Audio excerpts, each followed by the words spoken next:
สวัสดีสบายดีทุกคนเดี๋ยวมื้อนี้จะพาทุกคนไปที่ดอยกาวเนาะเมืองไซสถานแข่งสยามบุรีเนาะไปกันเลยเนาะ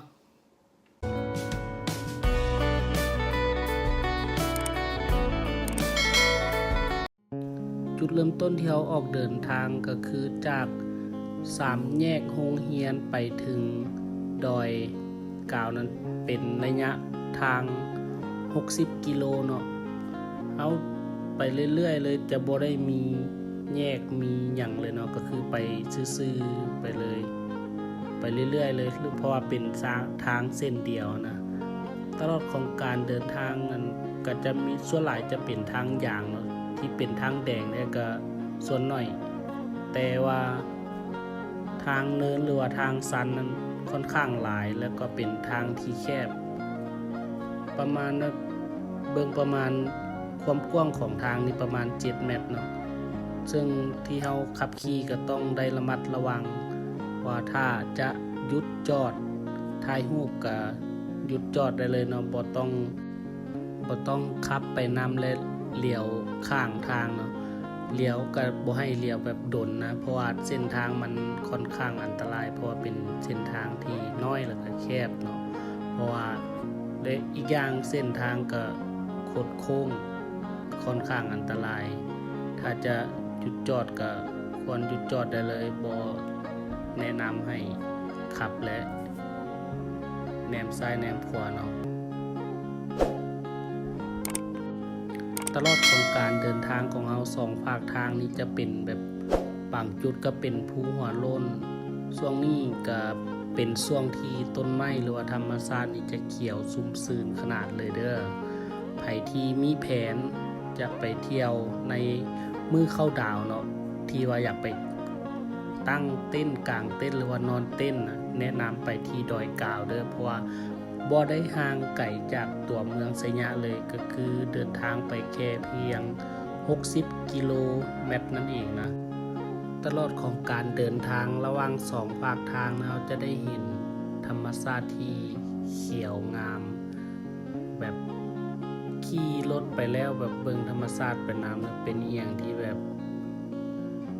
ดีต่อใจแฮงก็คือซุ่มซื่นเนาะซุ่มซื่นดีต่อสายตา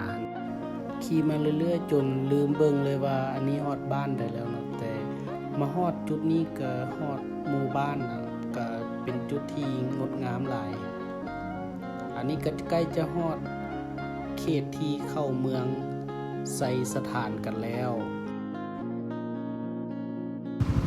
ว้าวทางไปเมืองไซสถานแข่งสยามบุรีนะภูกาวภูดอยกาวมาผ่านจุดนี้ก่อนขัวนะกับสายน้ำที่แบบเย็นขนาดเลยแต่ไม่ได้ลงดอกว่าคุณนี่ก็เป็นครั้งแรกที่เราได้ไปดอยกาวเนาะเมืองไซสถานแข่งสยามบุรีนั่นเอง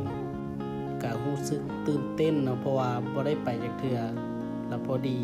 ไอ้วันสวนไปเนาะก็คือสองไอ้น้องเดินทางไปโดยบ่ได้มีการวางแผนอย่างเลยเนาะสยามก็มีภูหัวโล้นพุ่นน่ะโพดโผมาช่วงนี้คือถือว่าอากาศนี่เย็นขนาดเนาะอีกจุดหนึ่งที่จะฮอดดอยกาวจุดนี้นะก็ถือว่างามขนาดเด้อนี่งามแฮงขนาดเลยเบิ่งเลยเป็นภูหัวโล้นช่วงนี้ถือว่าเขียวงามขนาดเลยเด้อ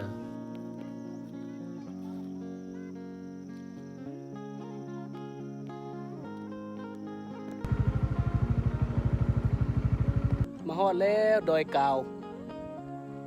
นะบรรยากาศเดี๋ยวได้เบิ้งพวกเรางามขนาดเลยถึงจะเมื่อยแต่มาฮอดอิ่มเลยนี่อิ่มกับธรรมชาติเลยอากาศอยู่นี่พอดีอยู่นะเย็นพอดีบ่เย็นหลายเดี๋ยวให้เบิ้งทางหลังเนาะประมาณนี้ก็มีจุดแลนด์มาร์กนี่ฮอดแล้วจุดชมวิวดอยกาว เบิ่งทั้งหลังกันพุ่นนะเถอะบ่ต้องไปไกลเลย ที่จะไปภูหัวโล้นเมืองไซสมบูรณ์มานี่ก็ได้เนาะไซสถานบรรยากาศคล้ายคือกันเลยต่างแต่บอยได้ไปเหยียบภูหัวโล้นเนาะแต่อยู่นี่จะเป็นลานกว้างขนาดเลยเหมาะเลยเนาะเหมาะกับการที่จะมาตั้งเต้นเข้าดาวไผที่ยังหาสถานที่บ่ได้ก็อย่าลืมมาจุดนี้ได้เนาะเมืองไซสถานเดี๋ยวจะไปเบิ่งทางด้านหลังของตูบเดี๋ยวนี้เพิ่นจะตั้งตูบไว้ให้ขึ้นมานี่บ่ทันได้เสียค่าเนาะในช่วงนี้แต่ว่าหลังจากนี้ก็บ่ฮู้เนาะ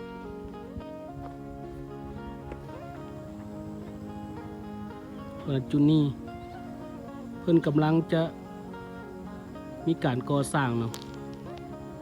เพิ่นเห็นเพิ่นตั้งเสาไว้แต่ว่าบ่ฮู้ว่าโดนหรือซ่าเนาะกำลังพัฒนาอยู่เนาะเป็นเขตที่ว่าเบิ่งแล้วนี่เป็นการมานั่งหรือว่ามานอนเนาะ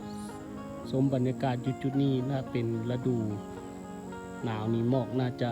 เต็มเลยเนาะบรรยากาศวิวหลักล้านนะ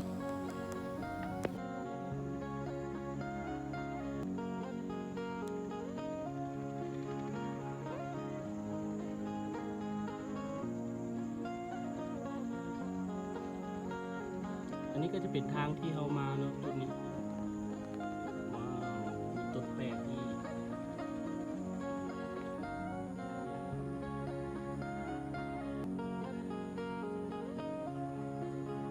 เอาขึ้นมานี่ก็เป็น2:55 นาทีบรรยากาศนี่ดีขนาดแล้วก็เย็นแบบสุ่มซื่นนะเดี๋ยวจะย่างเลาะแล้วก็ถ่ายบรรยากาศให้ทุกคนได้เบิ่งนำกันเด้ออันนั้นก็จะเป็นเทศบาลเมืองโอ้บ่เห็นเนาะเดี๋ยวจะปินกล้องไปทางนั้นให้ทุกคนได้เบิ่งนำกันเด้อนะอยู่นี่360 องศาเลยวิวนะบ่มีหยังบังเลยคือแบบเบิ่งได้แบบทั่วถึงอีหลีนะพี่ลึกเลยงามโพดโผงามขนาดเลยบ้านอยู่กลางภูเขาเป็นเมืองเนาะเมืองไซสถานอุดมสมบูรณ์ไปด้วยธรรมชาติภูเขาต้นไม้อากาศเย็นสดชื่นขนาดนั้นโทบรรยากาศโคตรโพงามพิลึกมาก็ไอวันมาแบบบ่ได้ตั้งใจเด้อมาแบบบ่ได้ตั้งใจวันนี้แบบสวนไปกินข้าวเปียกแต่ว่าอยากเห็นเมืองไซสถานที่ท่องเที่ยวหรือว่าจุดชมวิวที่งามที่สุดในแข่งสยามบุรีก็เลยขี่รถมาเลยเนาะ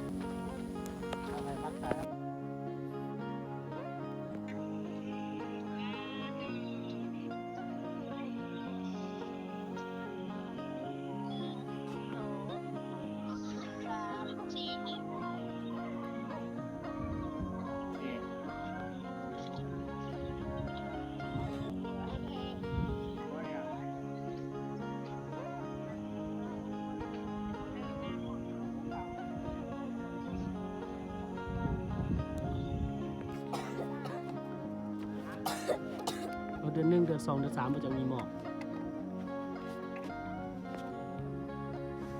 รอบนี้มาเบิ่งลาดลาวก่อนเนาะเดี๋ยวรอบหน้าจะเอาเต้นมากางนอนอยู่นี่ตื่นเช้ามาคิดว่าหมอกน่าจะมีเนาะเพราะว่าถามน้องๆว่าหมอกมีตอนเช้าเนาะก็คือนั่งจิบกาแฟน่าจะได้อรรถรสหรือว่าบรรยากาศดีในยามเช้าเลยเนาะปะไว้รอบหน้าก็เด้อสำหรับคลิปนี้ก็จะได้ขอลาทุกคนไปก่อนเนาะเป็นจังไดก็อย่าลืมกดไลค์กด Subscribe แล้วพบกันใหม่ในคลิปต่อไปสวัสดีสบายดีบ๊ายบาย